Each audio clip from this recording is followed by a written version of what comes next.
minutes to go in normal time. Liverpool 3-0. Corner taken quickly, Origi! Yeah!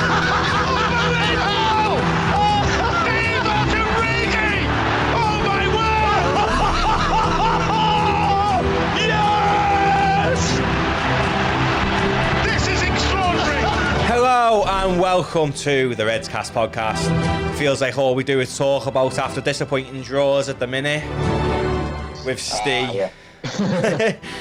How are we, Ste? Disappointed again?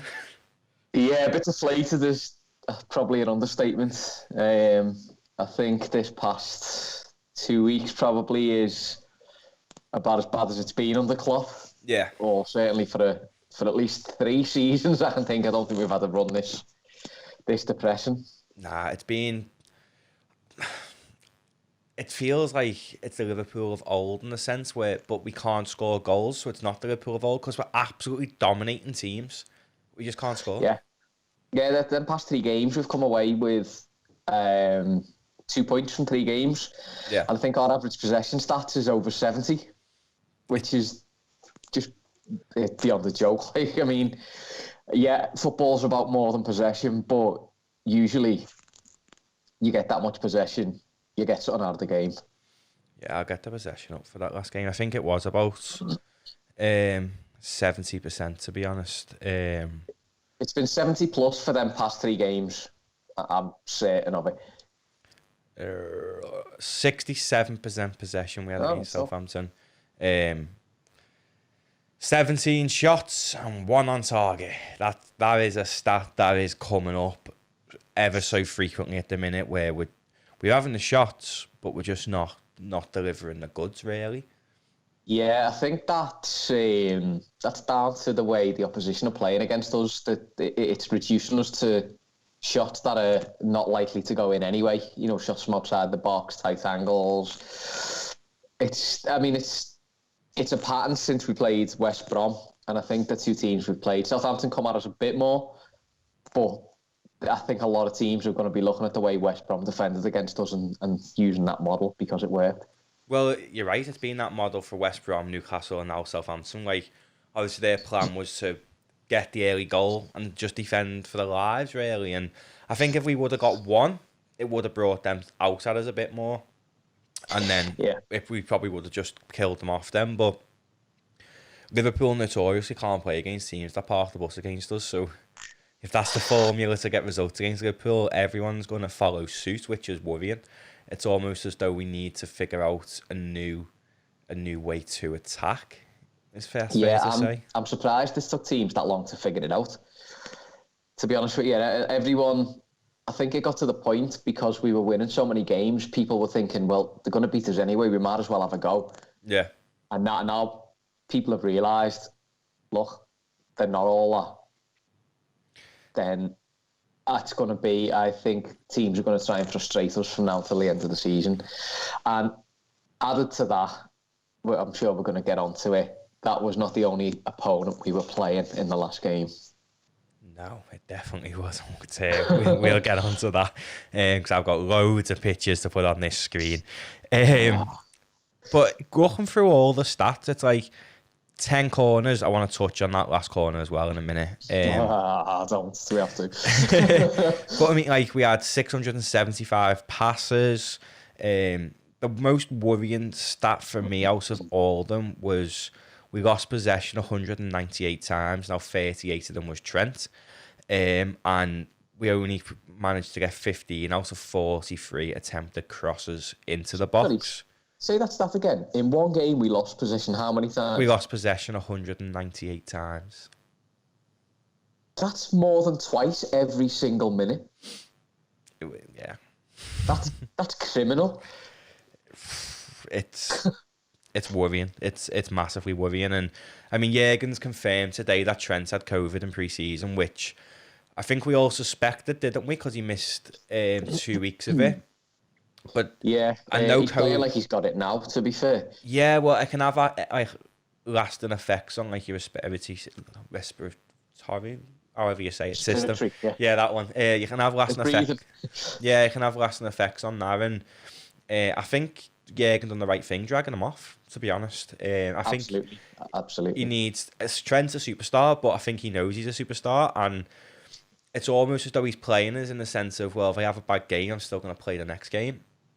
Yeah, because he knows Nico's not quite up to scratch, and beyond that, there's nothing for him to fight for his position. And I mean, you discussed this the other day, where Robertson has got that competition now with Tsimikas, and although we haven't seen a lot of him, the little bits that we've seen of him has been good, and I'm sure Robertson's seen that in training. So well, he's a Champions League standard centre back, left back, because he played for Olympiacos in the Champions League, so he's good enough to play on the world stage in the left back position. And I think Robbo knows that. And people are saying about us needing a centre back this January. I'd go as far as saying we should get a decent quality right back to provide, because if Trent needs something, he needs something to get him back in that zone. Because it's not just the Southampton game where Trent's been worrying. It's been pretty much all season. All season, yeah, it is. It's all season. I'm pretty sure about 80% of people out there doing fantasy footy had Trent in the fantasy team at the start of the season, and I'm sure nearly all of them have took him out. I've still got him, me. I need to switch him for Robbo. Yeah, I've had Robbo for a long time. Yeah, I need to switch him for Robbo. So before we touch on VAR, one thing that has infuriated me in the last two games, we've seen it against Newcastle and we've seen it against Southampton. Now, they sent Alisson up for the corners and then took it short. You're in the dying seconds of a game and you take a corner short. You know that the minute you take that corner short, the ref's going to blow the whistle. We shouldn't have had that second corner really anyway. You should have already blew up. So the fact we have another corner, you throw everyone in the box. It's definitely the last kick of the game and you just cross it in. To go short, against Newcastle, the minute we went short, he blew the whistle. He's done it again against Southampton. What's the point? I don't understand the point. Like, they took the corner before that, like a proper corner. Yeah. And then they do that. I one, risk sure. it. Yeah, well, it's absolutely brainless. Like, I'm hoping that Jurgen went off his head, because, as you say, you want everyone. You want Jurgen on the edge of the 6-yard box wanting to nod that one in. Yeah. You want everyone there, and to play it short, especially after the Newcastle game, when they've done exactly the same. You think they'd learn the lesson, but I couldn't get my head around that one. It just seems like they're not really bothered. Is that fair to say? It's probably not the case, but it appears sometimes like that. I'm sure they're putting in maximum effort. It's just not enough for whatever reason. I was massively disappointed with the Ox. Massively. Now, I called for him to be played in that game. I was made up when I seen him playing for Southampton's where he started. He hasn't played for a while. He's gonna give it his all. When you messaged me when the game was on and said like the Ox coming off, and like you were surprised by it, I completely forgot that he was even on the pitch. To be honest, like I just didn't. He was pretty anonymous, wasn't he? Yeah, I mean the whole right side really. Salah poor again, Trent poor, and I feel like Thiago played okay, but I feel like he needs someone with stability in central midfield to allow him to be Thiago. Yeah, you need one of those two midfielders that we have the centre back in that defensive midfield position to release Thiago to do what he can do. Yeah, he's a quality footballer. Yeah, he can probably play any position on the park, but you want him in his best position, which is just slightly further forward than he was, and not having that responsibility on his shoulders of being that cushion for the defence. You don't want him being that. I mean, Hendo played well as a centre half, but I don't want to see him as a centre half again, to be honest. He's wasted. He should be playing more holding and maybe Thiago and Gini more advanced. We'll touch on Gini later as well, a contract issue. But one sub that, I mean, Milner come on for Trent, which makes sense in a way, but I feel like Nico should have been through in, just give him a go.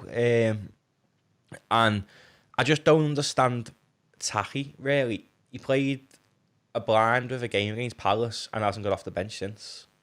Yeah, and I've seen reporters asking Klopp about it, and he sort of not brushed it off, but he's saying, "Oh, he's doing well and blah blah blah." But like after, as you say, it must be so frustrating for the player after playing that well, scoring a goal. You think, as a player, "Oh, I'm in here." Yeah. I've made a little name for myself. I've made a mark, and next game, just nowhere to be seen. Do you think we should? I mean, I feel like he should have came on in that game. I feel like he would have been Shaq. Yeah, I think a lot of people have been calling out to see him, and he's played well in central midfield. But I personally would have brought Salah off from Taki in that game. He was ridiculously poor, Mo Salah. Yeah. And then obviously it doesn't help with all these reports that are constantly coming out that he's unhappy. And it's making me feel like more and more that maybe it's true, because it just feels like something's not right with Mo at the minute. Like, obviously, the reports come out before the Palace game, and he didn't stop, came on, and was unbelievable. Can't fault him for that. But then it just feels like something's changed with him a little, if that makes sense. Yeah, I mean, because he is so good, you can see instantly when he's not at his best, and you can see when something's not right, because at his best he's unplayable. Yeah. And when his head's not in it, you can see he's blinkered, and he doesn't pick the passes. He doesn't do anything right. Well, there's a chance in that game. I can't remember exactly who was through now. I feel like it might have been Bobby, and it was just like Salah. If he would have looked up and didn't have his blinkers on, he probably would have. We would have got a goal. It was either Mo or Bobby or Mane who was through, and he just tried to take too many touches before he released it. And when Mo's like that, I feel like we should not play him. Yeah, it's counterproductive, because, as you say, blinkers, he's absolutely... I mean, you can't argue he's one of the best players in the world, and his numbers don't lie, and we've been spoiled, and to be honest with you, I think we're a bit spoiled moaning about him, to be honest. But, when he's not on it, them blinkers are just so obvious. It's when he doesn't score for a few games as well, it's like, I need a goal, sort of thing. Not like he doesn't. Well, maybe he does, but it doesn't appear that he's thinking team. He's thinking mate.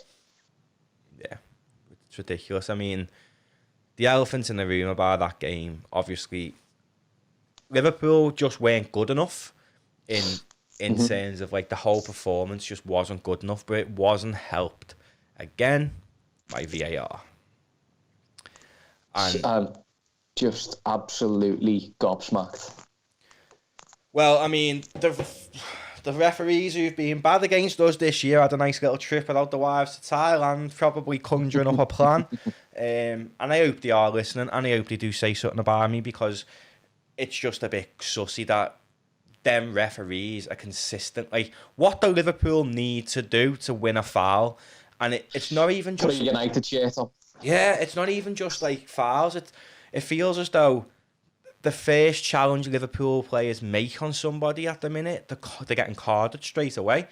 Now, I look at the Thiago yellow in that Southampton game. I don't think that was a yellow for his first offence in the game. I mean, it's a borderline one because they're on the break. Yeah. But when you put it into context with the rest of the things that happened in the game, it's not even comparable to some of the stuff that Southampton's done. And you're talking about the referees. Yeah, I'm frustrated with the referees, but I'm more frustrated because the referee gets one look at it at full speed, and he makes a decision based on that. And referees make mistakes, and I'm absolutely okay with that. Referees are allowed to make mistakes, and that's fine, and you can argue about it after the game.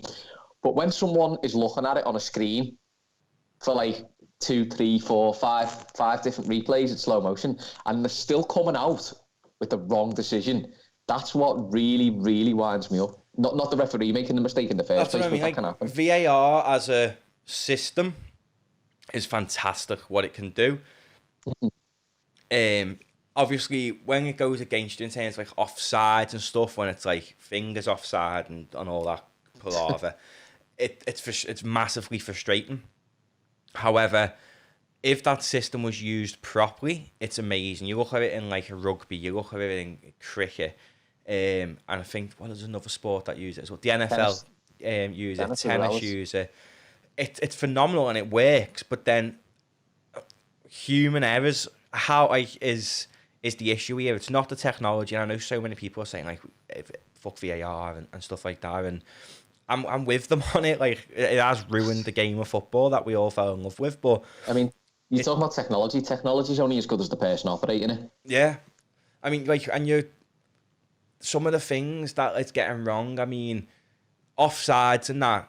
We'll start with VAR decisions against Liverpool this year.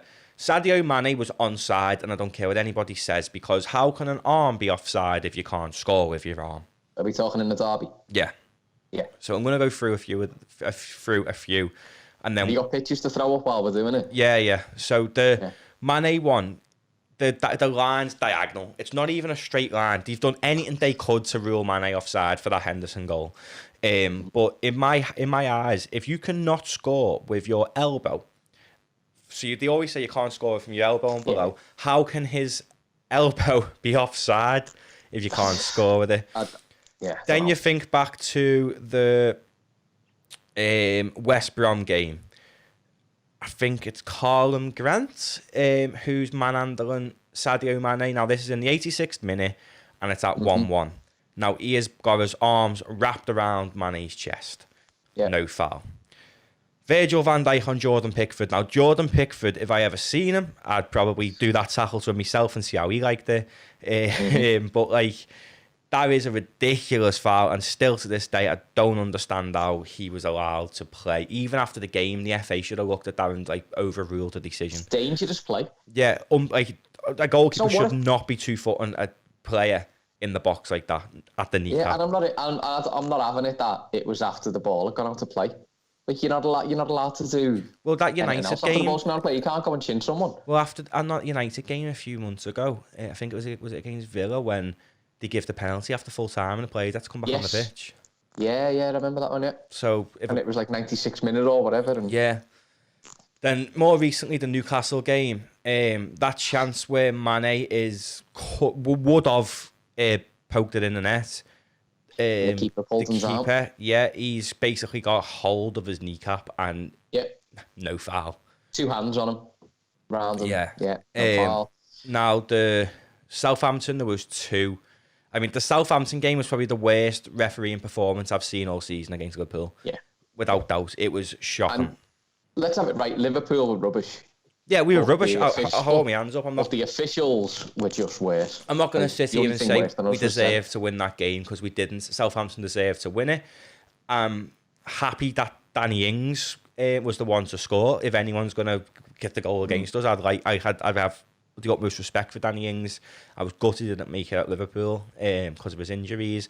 And it was a tardy finish. Like, we just got caught out. It was a really, really nice finish, yeah. Well played as well. Yeah, and it was Hendo and Trent playing him on side, and it is what it is. It was you don't make Harrison had no chance of saving it. It's just one of them things. But I think it's Bobby's shot for the handball.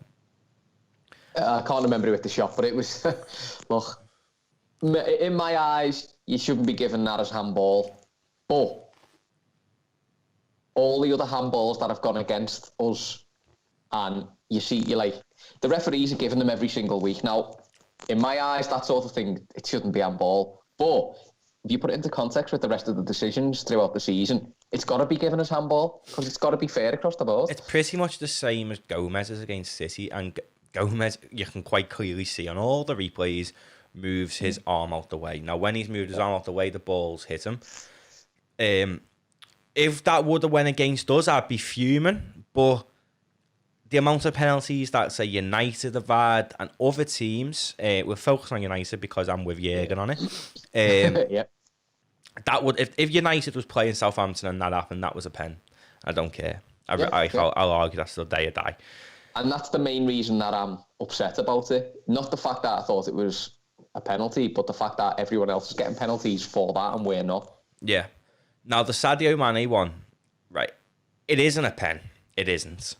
But Pogba's was pretty much a mirror replica of that. Now, Pogba tripped himself up against Aston Villa. And there's actually videos where an Aston Villa player tackles Luke Shaw, and Pogba's going like that to Luke Shaw. And then 5 minutes later, Pogba's diving and he wins the pen and they win the game. And see, you just want it to be fair. That's all you want. yeah, like if United are getting them, every team should get them. I mean, that them two decisions in the Southampton game we're touching on, it's not a handball and it's not a pen. But if United are getting them, then we should be getting them as well. And so should Southampton, Villa, Everton, every team in the league should be getting them. Or no one. Yeah, exactly. You know.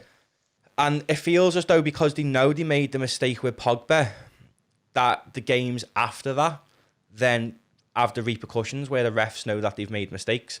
But that Sadio Mane one, if anything, there was more contact on Mane from Bertrand, or no, Walker-Peters. There was more contact on Mane from him than there was on Pogba in that United game. Yeah. Which is frustrating because if he's getting it for diving, why aren't Liverpool getting it? It's mirror image. I'm putting it up side by side now, and it's exactly the same. You just want parity. You want everyone to have to be playing on a level playing field. And whether that means we all get the penalties for stupid stuff or no one gets them, that's fine. Just don't give it to some. Don't give it to others.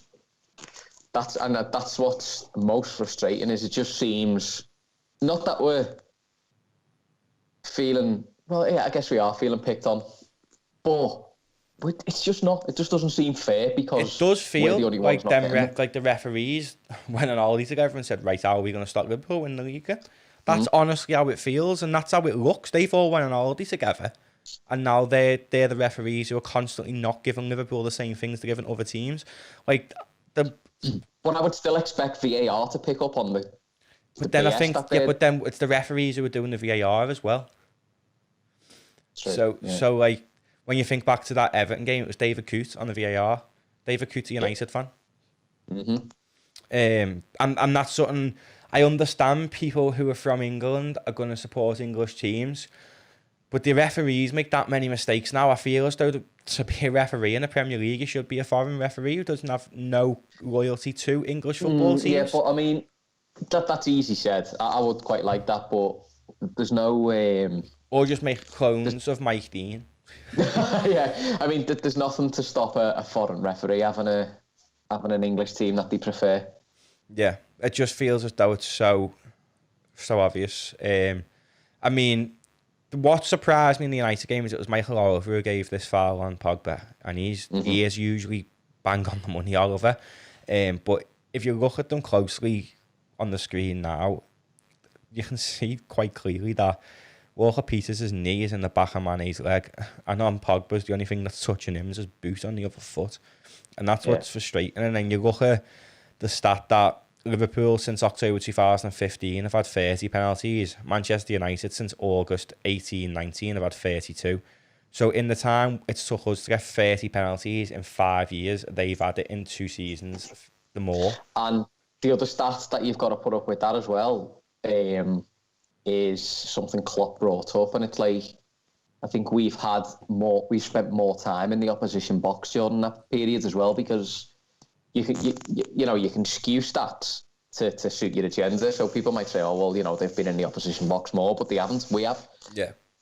So that's more opportunity for drawing fouls and whatever. And it's not just people are saying it's Klopp being a moaner and that, but the things he's moaning about are right, and it just feels like Liverpool have won the league, and now they're doing absolutely anything they can to stop us retaining it, because don't Liverpool have been poor, let's not take that away from it, but if Liverpool last year were poor and still won games, and we didn't, it's not like we had VAR in our favour massively last year either.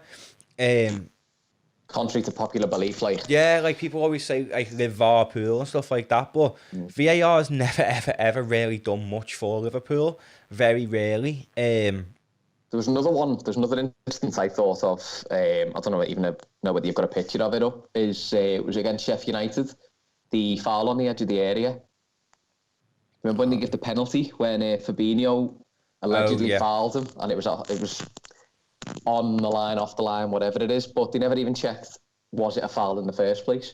It's ridiculous. Like, did you on the Tottenham game? Did you watch it the other day? The Brentford fella got given offside because as he's jumped, his kneecap went offside. So as he's jumped to head the ball, his kneecap was offside. That's scandalous. Like, Like, how are you meant to jump in like a pencil? it's one of them. Though, as long as there's a reference point, as long as that line's there, they don't take anything else into account. It's just. But they're not even drawing the line straight. Yeah, and another thing, they're taking too long. If you're gonna, it's got to be clear and obvious, isn't it? Yeah. Give the linesman or the assistant referees, whatever they're called, the power back to put the flag up when they think it's offside. If it's not clear and obvious, then if it's not clear and obvious, if you need to take more than one look at it, then it's not clear and obvious. Carry on. Exactly. That's the whole point of VAR. It's meant to be for clear and obvious errors, and it just feels as though it's not. It just feels as though they're relying too much on VAR now, rather than just playing the game and using it as an additional tool. Yeah. Now, what's the point in linesmen anymore? There's no point, because they put the flag up anyway about 10 minutes after it was offside. So, I don't see the point in them if they're going to be... If they're too scared to even put the flag up, if it's obvious. It's going to cause injuries, because you see sometimes keepers come flying out and the linesman doesn't put his flag. If the linesman puts his flag up, everything stops. Exactly. Well, I reckon they should get rid of linesmen if they're going to keep VAR and invest that money into non-league teams like Marine, who are crying out for tickets at the minute. Yeah. But the most disappointing thing for me from the Southampton game was the fact that United are now level on points with a game in hand with Liverpool. We seen yesterday, the minute United didn't even play full strength City and got beat. And United were full strength. They were so bad as well. And it shows that when United play a decent team, they're not all that. But then we can't really be commenting on that, because we had one of the easiest runs you could imagine in December and fucked it up. Yeah. I'm just hoping when it comes to us playing them, we turn up, because I can't handle. I am not prepared to lose that record to them. No, I don't even know what I'll do. Like, the way I felt after that Southampton game, on top of like what Boris did, like that, I woke up the next day and I was like, what's the point? Like, I felt so deflated. Now, that's going to be nothing in comparison to if they take United turn us over. You'll have to get someone else in to do the podcast, mate. I'm off, I'm telling you. It's like, I mean, with United, I'm hoping Burnley buy someone massive before that game, because they've got new millionaire owners, and just turn United over. Or Nick Pope has a masterclass, or... I mean, Burnley seem to be back on the up again. They've been doing quite well in recent weeks. They've got the team fit again. And unfortunately, so are United. Yeah, but then they've played City and been poor. So I feel like United are just buying anyone they can until it gets it right. You look like Donny van der Beek. Can't even get in the team. He's world class. He's better than Fred. He's well better than Fred. I don't care. And obviously Cavani's back for that game. You just know he's going to end up scoring. He's quality, you know. He really is. So good. But I mean, I think we'll batter United. I really do think we will batter United. Liverpool turn up for the big teams, because it feels as though recently we've been playing as though the game's already won before a ball's been kicked. Where with United, form goes out the window in them games. Mm-hmm. Like, we've been poor, they've been good. Form doesn't matter in your United games, your City games, your Everton games. Form just doesn't come into play at all. And I think this United game is probably going to be the first United game in since Fergie. Probably a decade where I'm going to get pre-match nerves, pre-match anxiety, and it's not going to be a game that I enjoy watching, because I never used to enjoy watching the United games. I haven't myself until recent years. Until Fergie left. When Fergie left, it's been fun. Before we move on to will there be a game tomorrow? Gini Wijnaldum apparently has rejected his latest contract offer. Rumours are that He wants 150 grand a week, which he rightfully deserves, but he wants a 4-year contract, and Liverpool aren't prepared to offer him 150 grand over 4 years. With him being 29, by the time the contract ends, he'll be 33. You look at James Milner, he come in on 150 grand a week, I think it was, when we signed him from City, and he's now on 90. I feel like Liverpool probably wanting to offer Gini maybe a 2-year deal at 150 grand. Where Gini, yeah, and a reducing wage after that or something. Yeah. It's a tough one, really, innit? Because, yeah, he deserved 150 grand. Rightfully so. He deserves a lot more than that in my eyes. But for 4 years, I can understand Liverpool's stance on it as well. Yeah. Obviously, Liverpool are trying to protect themselves. Gini's trying to get the best he can. Could be it's going to be his last big contract. Yeah. So, understandably, his agent's going to be looking all over Europe, and he could go to any team. He could go to 99% of teams across Europe and get in. So if he goes, yeah, we'll miss him. But I can understand from his point of view. He's at an age now where this is his last big one. Yeah. Who do we replace him with if he goes? You can't. Curtis Jones is going to have to step up a big one, like. Yeah, or Naby's going to have to wrap himself in bubble wrap before the game. I'm not holding out much hope for Naby. I would say there's more chance of Curtis having to step up to the mantle. Because you can't even... I mean, looking out into Europe and whatever, I can't see anyone who's going to be of that quality that's achievable for Liverpool to get in. Because you're looking at money as well. You're not just looking at who's out there. Do you know who would have been a good shout for that, for Gini? Though he plays a lot more holding, I feel like Klopp would have moulded him as a bit more of an attacker, and he is good at pressing, Donny van der Beek. But obviously he went to United. There's rumours he's gone back to Ajax on loan because he's not getting a sniff. He would have been a boss signing. He's a waste. He's absolutely wasted at United on the bench. He's not even getting on the bench half the time, is he? No. There's rumours he's gone back to Ajax on loan. But obviously we can't do business with United. It just wouldn't happen. But no. I'd love to see someone like him. I mean, David Alaba, apparently we've offered the same deal that Real Madrid have offered him. And Juventus are interested, but they can't match the deal because we think we've offered him like 150 grand a week. He's only 27, you know. Right. I think we have offered them a big contract, and if Gomez and Van Dijk are fit, I think they start, and then Alaba would be an option in centre mid. I think Alaba started centre back with Van Dijk. Or the other option that's being linked today, which I really don't want, is Sergio Ramos, but he has been heavily linked with Liverpool today. Even people stating that we've maybe threw a punt at Madrid to maybe get him now. In that scenario, if it was a short-term deal till the end of the year, we got him to or maybe offer him a 2-year deal or something, and then we play until the end of the year, and when Van Dijk or Gomez and back, we just send them to the reserves. I'd love it. I'd be all for it, to be honest. Ramos? Because then after this year, you put him in the reserves, and it'd be boss to watch him rot. No, I just can't. I can't. I just can't. And not even down to what he done to Salah. It's not even about that. I've seen him play for Madrid a lot of times. He's a liability. He's crazy. Like the amount of times he gets sent off. Yeah, he scores. He's dangerous from set pieces. He scored so many goals.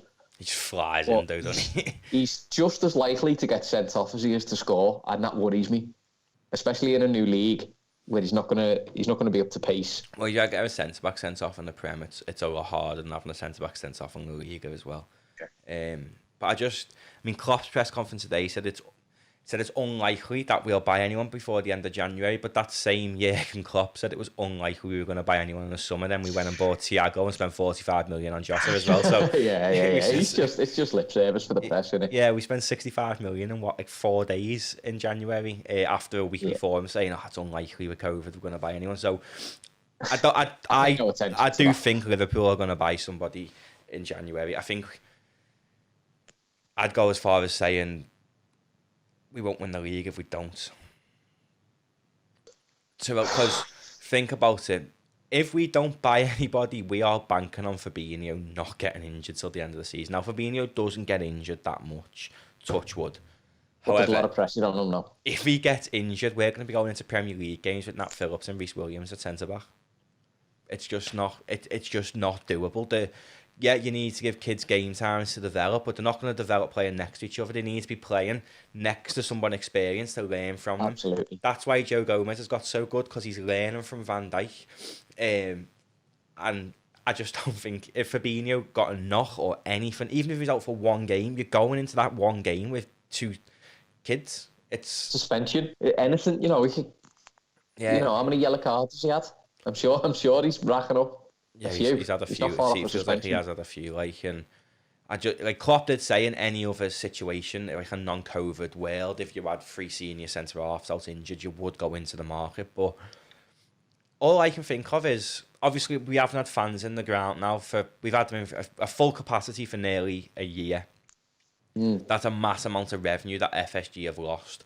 They've also lost the revenue for fans in baseball as well. They haven't been going in. Yeah. But it's just, why can't we do what other clubs have done? I know Liverpool have got no debt on their head, but why would you not take out a loan? Because you know the pandemic is going to be resolved at some point. You know fans are going to get back in at some point. So why not take out the loan to buy somebody and then you pay it back over a course of, say, 5 years? If ever it was needed, Yeah. now's the time. You're never And going to get more of a if time. we was to where go it's and needed. buy someone who, as a centre half, who can play next to Fabinho, experienced, as a short-term option, maybe someone like Ramos, as horrible as it sounds, who's coming to the end of the career, who you know you're only going to really play for the next 6 months, because then you're getting your centre-backs back. And then you go and win the league and the Champions League. The money you're going to get off that will pay for the money you're going to spend on them. Yeah. Imagine sure playing he's a good defender, but- playing Reece Williams and Fabinho if you got PSG in the next round of the Champions League. If we got past Leipzig, who are flying in the Bundesliga. Imagine going up against Mbappe and Neymar and potentially Christian Eriksen as well, and Moise Kean, who's absolutely tearing it up for them, and having Reece Williams at your back. I mean, he's a kid. He is gonna be good. I do believe that. I think he's a great talent, but I wouldn't want him going up against Mbappe and Neymar. No.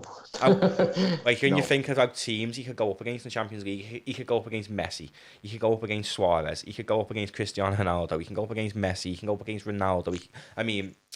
Neymar, Mbappe, he can go up against Lewandowski and Sané and Gnabry. Like, imagine Bayern Munich playing against our defence at the minute.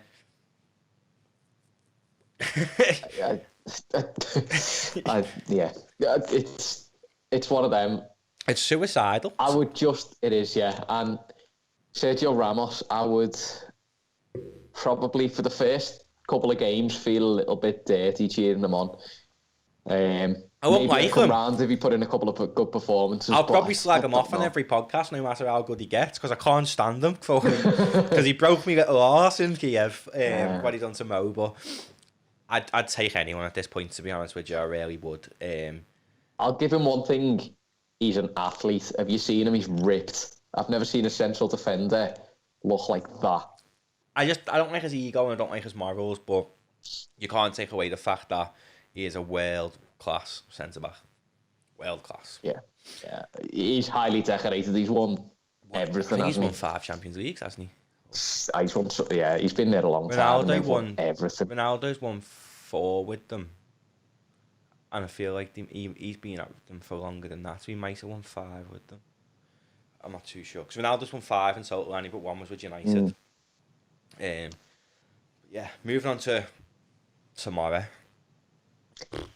Is it going to happen? Right. If this doesn't happen, you don't need any more proof that the FA is against the Liverpool Football Club. Now, cast your minds back to... Right, 2 reasons. Before we go on to our issue with it, Tottenham got handed a bye when Leyton Orient couldn't field 11 players because they had COVID. Tottenham got put into the next round. So if this game can't go ahead, Liverpool should get a bye. We should get put into the next round. Going on what they've done in the past, absolutely, yeah. Because they've done that in other cup. I think it was the League Cup that happened for Tottenham. Yeah, so, but obviously the League Cup is still, the FA are the governing body of football in England, Yes. so they've allowed that. If last year Liverpool was in a different country and was still told we had to play that tie, and representing the country, by the way, representing England. We like an English team was world champions in club football, and that looks boss on the Premier. Like, we're a Premier League team, and they weren't bothered. They were honestly not bothered. It was like, well, no, you've got to be there. So then you can understand why Klopp didn't turn up, because there's a Shrewsbury fan on Twitter giving it the beans. I've seen it before, saying that like, well, Klopp didn't turn up to manage the replay against us. Well, I'm not surprised. He was fuming. Yeah, he was making a point, wasn't he? That was his middle finger to the governing bodies, and Liverpool was in. It's not like we was in Spain and you could fly there after the game. We was in Abu Dhabi, or was it Qatar? Yeah. Even it's basically the same place, but we was in Qatar in the Club World Cup playing there 24 hours after we were meant to be playing Aston Villa, and we were told there's absolutely no way we can rearrange that game. Fixture schedules are too congested. When there is gaps, it's international breaks and all that. Fuck off. It's like if we had to play our kids against Aston Villa in that cup, which ultimately they played the first team, we played our kids, we got battered. Yeah. They should play their kids. And do you know what? I wouldn't even be bothered if Klopp got on the phone to Villa and said, just play it with your kids and we'll play our kids. Because our kids will fuck their kids. Oh, yeah, totally. But you've got to go on precedent, and the precedent is now that you get a bye. If they can't play, yeah. That's what they've done this season, so it's got to be that. Or I mean, I can understand them in the games getting rescheduled in the league, because they can be fitted in like midweeks and stuff like that. They will be fitted in before the end of the season. Cup game's a whole different thing. Yeah, they can't be rescheduled. Like, by the time this got rescheduled, after like all the fixture congestions, and don't forget the Champions League's back in a few weeks. And you're talking about it holding up other fixtures as well, waiting for ours to be played. So it's a snowball thing. I mean, Paul Joyce has come out literally half an hour before we come onto this, and said that it looks as though it's going to go ahead, and they are trying to work out a solution. Now, if the solution is they're going to play the kids, I would go as far as saying Liverpool are probably going to play the kids anyway tomorrow. Yeah. Which I don't want to see. I honestly think Klopp should make every single one of them players who played against Southampton play in that game, and say, listen, you could have had it off, but you aren't, because you're being absolutely abysmal lately. Yeah. This is your punishment. With the exception of Andy Robertson. He's the only one in that team who deserves to have a break, to be honest. And Alisson, but I don't really want... I mean, Henderson. Yeah, and Endo, the them three. Put Kelleher in, play the kids, but then play, like, make sure Trent plays and say, yeah, you're playing here. Make sure Salah plays, make sure Bobby plays, make sure... They've all been shite. It's Saki again. Yeah, and like just fit kids in. Wait for Robbo. Play Simicast instead of Hendo. You play Jones, and instead of Alisson, you play Kelleher and Fabinho as well. To be fair, he's been amazing. Play Phillips and Reece Williams and see what happens. See, I would like to see that as a pairing, because that's arguably the future of our defence. I don't know. Nat Phillips. You don't know. I think Reece Williams has got potential to make it at Liverpool. Nat Phillips is 23 now. I don't think... Bearing in mind, we tried to sell him in the summer. Yeah. I don't think that he would play, but it does me head in, because we shouldn't... I can't believe I'm going to say this. We shouldn't have sold Dejan off him. Yeah. That must really, really burn the back of your throat saying that. Yeah, it does. But, like... I feel like you do need 4 senior centre-backs to go into a season with. And Klopp said in his press conference, we've got 3 senior centre-backs, and you've got Fabinho and that, and it's just like, well, no. Fabinho's not a centre-half, mate. No, he's the best central defensive midfielder. Yeah, but he's the best central defensive midfielder in the world. And if you look at any other team, City went and spent 50 million on Nathan Ake, who doesn't even play. But their depth in every position, they've got 2 players for every position. And that includes centre-half. You should have 2 players for every position. Although I'll just put in there, they did play Fernandinho at centre-back quite a lot. over the past few seasons. Yeah, and he's been heavy, to be fair. Yeah. I think he got into Carragher and Neville's team of 2020, if I'm not mistaken. In fact, no, they had Cody, didn't they? But even Connor Cody, like, I know he's used to playing in a back three, and he's not that good in a back four. But give it, like, he'd probably come and stay at Liverpool on the bench if Van Dijk and that was fit, and like just play every now and then. Would he go for him being captain? Captain of Wolves or going to win everything with your boy or club? I know I'd sit on the bench and be part of the squad. All day I would. If I was a professional footballer and I was captain of Wolves and Jürgen come in and said, I need you as my fourth choice centre-back, I'd say, where do I sign the dotted line? I'll take a pay cut if you want. Because you're representing your boy or club. We're not in that position. But he's a proper scout. I know he's from Kirby, but he's a proper scouser in a sense of like he's a. Ooh, controversial. He's a proper red. I'll say it as that. He's a proper red.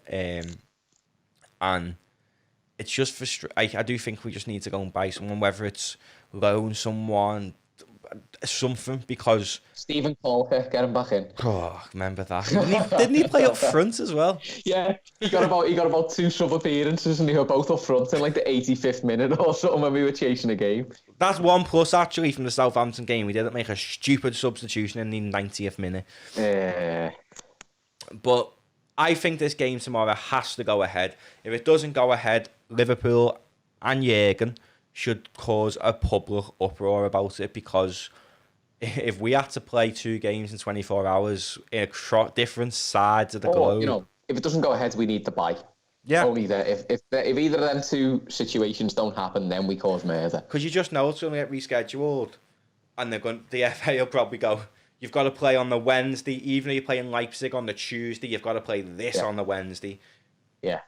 It would just be some shite like that, and it just wound me up, to be honest. Like, I feel like we needed this game to get a bit of revenge. I really we need some light. Like, I feel like this podcast has just been such a down.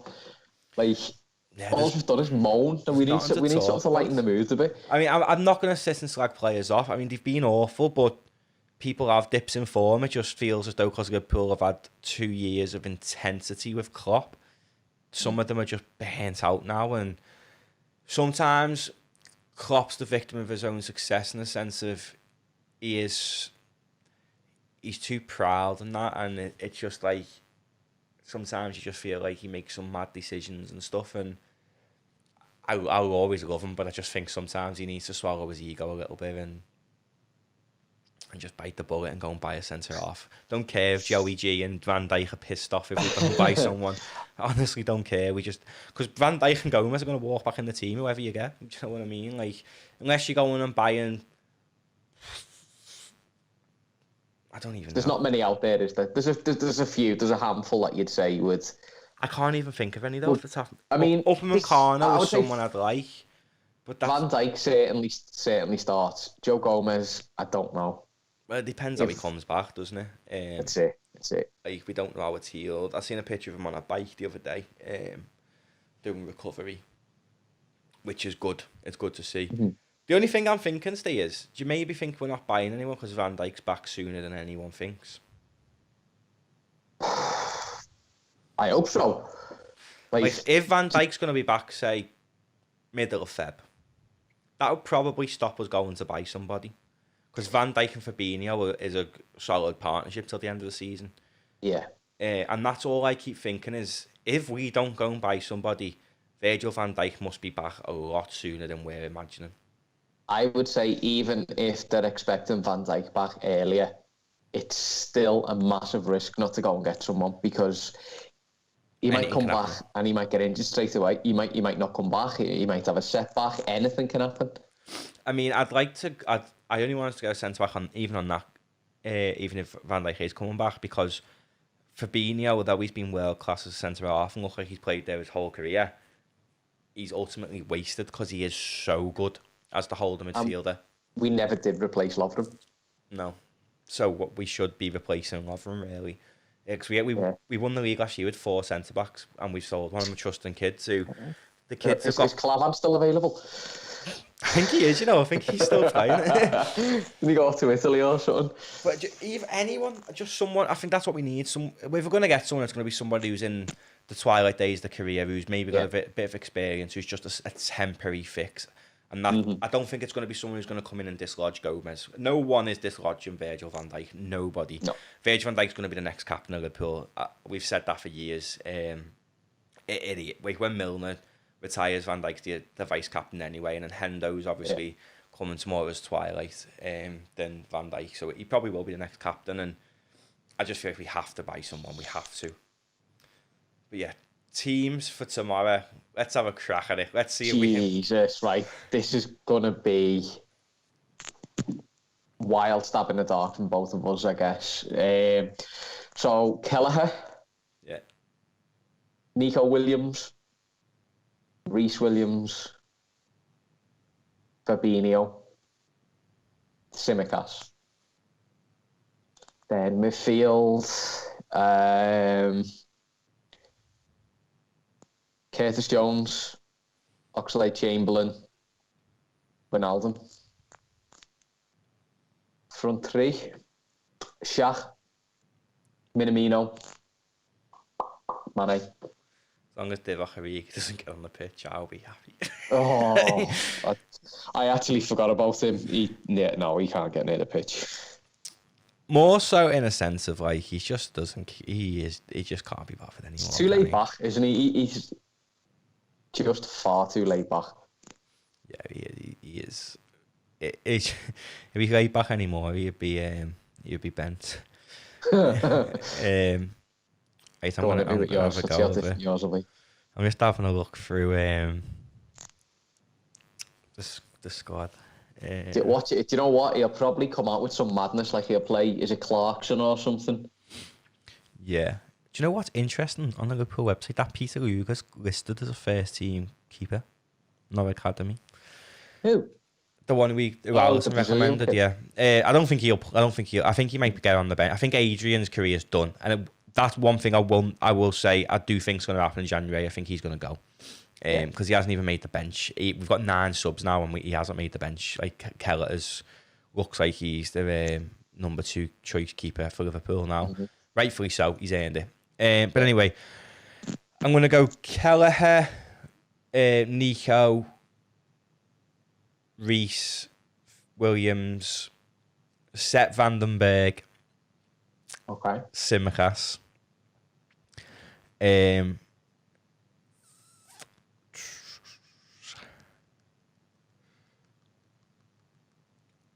Milner.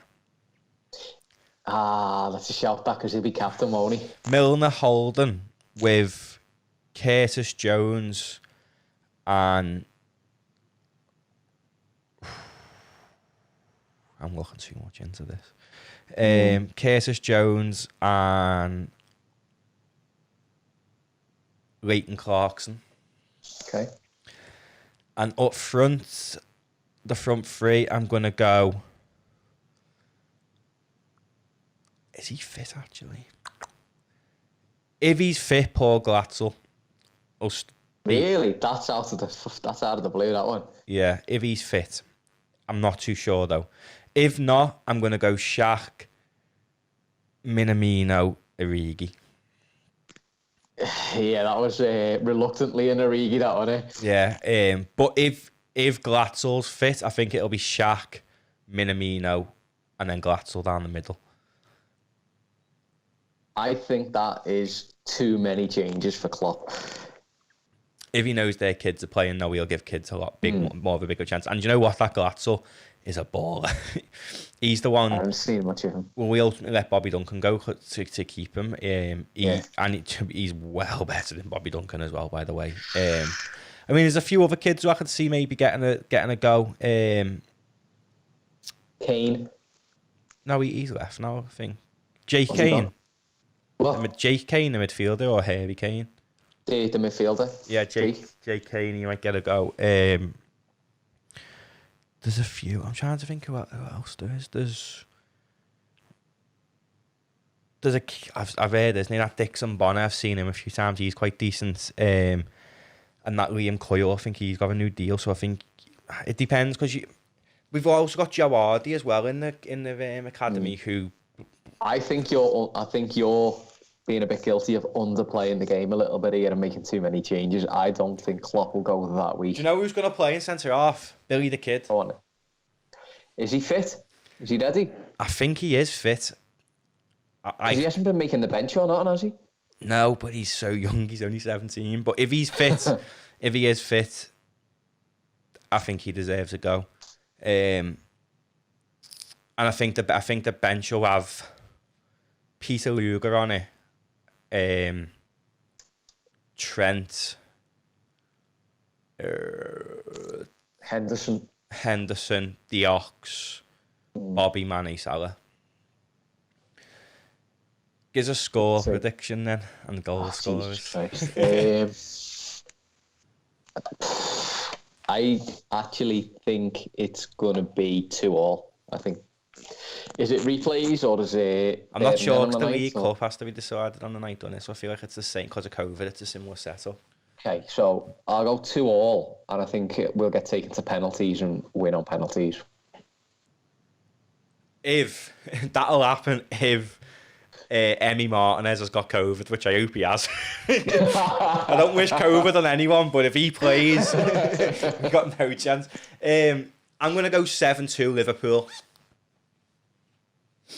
I just want to get them back. Lost for words on that one. 7-2 is... I just want to get them back, to be honest, for the start of the season. I do think we'll concede, because I don't know which of their players have got COVID and which haven't.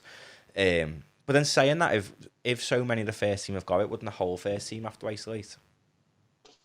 I don't know how they work it. Like, I don't know. Not unless they're showing symptoms. If you haven't got it and you're not showing symptoms, they've come in contact with it. So if I had COVID and I seen you, you'd have to isolate. So why isn't it the same? No. Not if I'm not showing symptoms. I just hope Ollie Watkins, Jack Grealish. They all had a little sex party and caught it off each other. Well, apparently they did have a Christmas party, didn't they? But that hasn't came out yet. I'm not being the one to leak that for that. I mean, it's been leaked already, or Kyle Walker. And by the way, I just want to go on the record and say if that's true, he should be banned from football for life. You selfish bastard. People are carers and NHS staff, and people are out there clapping like clowns instead of paying them as they should be. And you've got footy players on that much money a week, just putting a big middle finger up to the National Health Service. So shouldn't be playing. 7-2. I'm gonna go. Divock Origi's going to get 2 of them. Stop it, you give me nightmares. Curtis Jones is going to get 1. Minamino's going to get 2. And if Glasgow plays, I think he'll bag an hat-trick. But I don't know if... I just want to batter them, to be honest. I don't care what score. I hope it's like 12-0 or something. I just want to absolutely fuck them. Because of how they make me feel at the start. Even though it'll be the kids, I haven't felt that devastated after a footy match than that 7-2 defeat to Aston Villa. I mean, fair play to them, they've been good this season, but I hope we absolutely batter them. I honestly, if they're going to field an under-23 side, I hope Jurgen fields the strongest 11 he can, just so we absolutely turn them over, just to get that revenge on them. We do need... As a club, we need something like that. We need something to lift us up again, because the whole thing, the fan base, the players, everything just seems a bit down in the dumps, and we need something to lift us. That'd be beautiful, to be honest with you, 7-2. That's why I half hope that. I mean, we're saying he'll play the kids. When we had a pointless fixture against Midtjylland, he started Jota and like full strength. So I hope he does. If they've got to play the under-23s, and I hope he goes full strength, because I've said all season I'd like to see us win the FA Cup. If we win the FA Cup, Hendo's won the lot at Liverpool. Yeah. The only thing he hasn't won is the Super Cup, and who's really asked about that when you've won the Champions League? Not the Super Cup, the UEFA Cup. And who's really asked if you won the Champions League? So I'd like to see us win that. We haven't won it since 2006, and I'd like to see us win. I'm not really that arsed about the FA Cup. There's only really small teams that are bothered about the history and that of the FA Cup. When you're winning Premier Leagues and Champions Leagues for fun, who's really bothered about it? But I don't really want... I'd like us to win it, and I'd like us to throw full strength. More so to give the players a kick up their arse, to say, well, you could have been rested today, but you're not because you've been shite. And then part of me wants us to play full strength just to for like what you said, to give the players that bit of motivation to just turn the team over. There's a few players there that you want to play themselves back into form. I mean, think the this last would be a time good we game turned for the it. team over, we then went on the disappointing run. We turned Palace over from we've been absolutely abysmal since. So, if you ask me, would I take a defeat tomorrow and a win against United all day? But I just want to fuck the pair of them, to be honest. Like 10-0 each game. That would be amazing. That's the stuff dreams are made of. I know. But yeah, we'll speak after the Villa game. Regardless, we'll be building up to that dreaded game on Sunday. Yeah. But hopefully we get through. Hopefully the next podcast will be a hell of a lot more cheerful than this gloom and doom episode. I know it needs to be. Like, I just want to win. I want goals to talk about. Like, we haven't scored a goal for the past 3 games, so it's. I would like to come on and not moan about VAR, if at all possible. Because it will be used. It's in the Premier League ground, isn't it? So yeah, it's going to be used. Because I feel like some games it has. Like, was it the West Brom game? I feel like I just don't think it got used or it wasn't working properly because there were so many decisions that didn't even go to VAR. And it's just, I just think they were asleep in the studio or something. Yeah, Fergie's in the studio, got them all on a leash, that's how it is. But yeah, nice one as always. Stay hopefully, we're talking about. Hopefully we're smiling next week. Come on, lads. Nice one everyone for listening. Don't forget to give a like, rate and subscribe if you are watching on YouTube. If you're listening anywhere else, do follow the podcast for more episodes and follow all our socials. It's just type in Redscast everywhere and it will come up. Nice one for listening. Up the Reds.